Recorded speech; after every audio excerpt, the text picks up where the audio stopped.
Hora de conversar com o Rodrigo Orengo. Como disse a Mônica, o projeto de anistia conseguiu as assinaturas para o regime de urgência, mas nada tão urgente que não possa esperar a Páscoa. Não é impressionante? Urgência! Urgência! Depois da Páscoa. Ah, mas agora tem feriado. Mas o feriado é na sexta, tem toda uma semana. Não, mas não, aí tem a Mas é segunda. quaresma. Aí tem a segunda, aí é Não, complicado. quaresma não dá. E aí como é que a gente faz? Que país incrível, né, Orengo? Bom dia para você.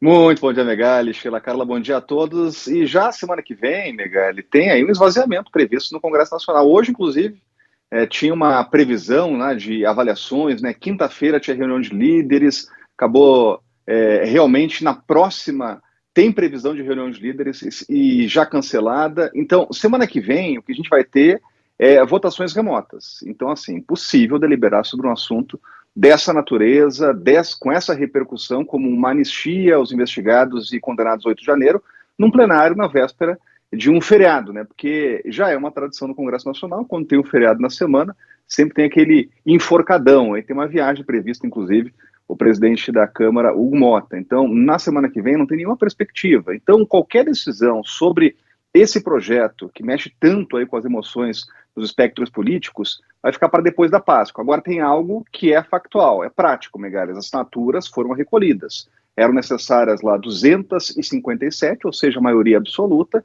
já tem 259 assinaturas, deve crescer esse número, então já tem as assinaturas para apresentar o pedido de regime de urgência. E aí tem que votar, conseguir o mesmo número no plenário, aí com todo mundo votando, para esse projeto passar na frente de outros. Agora, tudo depende, mesmo com as assinaturas, da mesa diretora, dos líderes partidários, em última instância, do presidente da Câmara. Então, mesmo com esse processo que a gente sabe que ele tem um protocolo, é burocrático, né, das assinaturas, se o presidente da Câmara não colocar para votar, não anda, né?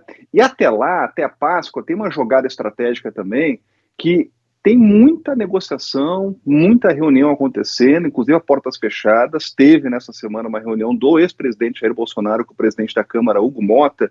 E o que estão procurando aqui, Megali, é uma alternativa, porque o projeto do jeito que está, anistiando de forma geral e irrestrita todo mundo que participou dos atos de 8 de janeiro, é quase impossível passar aqui no Congresso Nacional.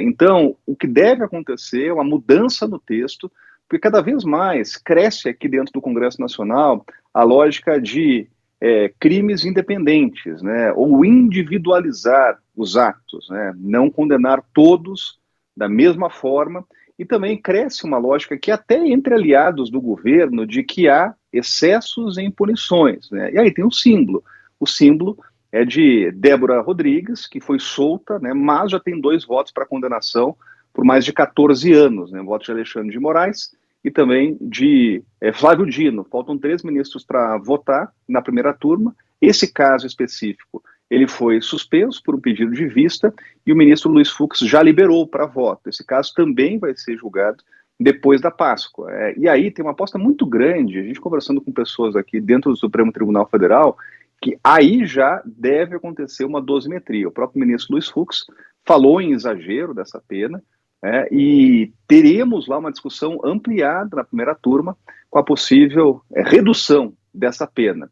Tem um fato aí, também uma tese, Megali, que é dos crimes correlatos, né? Há 2 crimes, né, que é a abolição do Estado Democrático de Direito, golpe de Estado, que você unindo esses crimes, você acaba elevando a pena, né? E aí já tem teses defendidas, inclusive pelo presidente do Supremo Tribunal Federal, Luiz Roberto Barroso, de aplicação de uma dessas penas, né? E aí você conseguiria reduzir aí as penas em cerca de 5 anos, né? Então, esse debate da dosimetria, de penas exageradas, redução, ele ganhou força dentro do Congresso Nacional. Isso é uma coisa. Outra é uma anistia geral e restrita que hoje é muito difícil que passe aqui no Congresso Nacional e englobaria, inclusive, o ex-presidente Jair Bolsonaro. Então, esse é um momento de muitas negociações aqui no Congresso Nacional, já tem assinatura suficiente para pautar regime de urgência, mas depois da Páscoa, o que a gente deve ver dentro do parlamento é um projeto alternativo, menos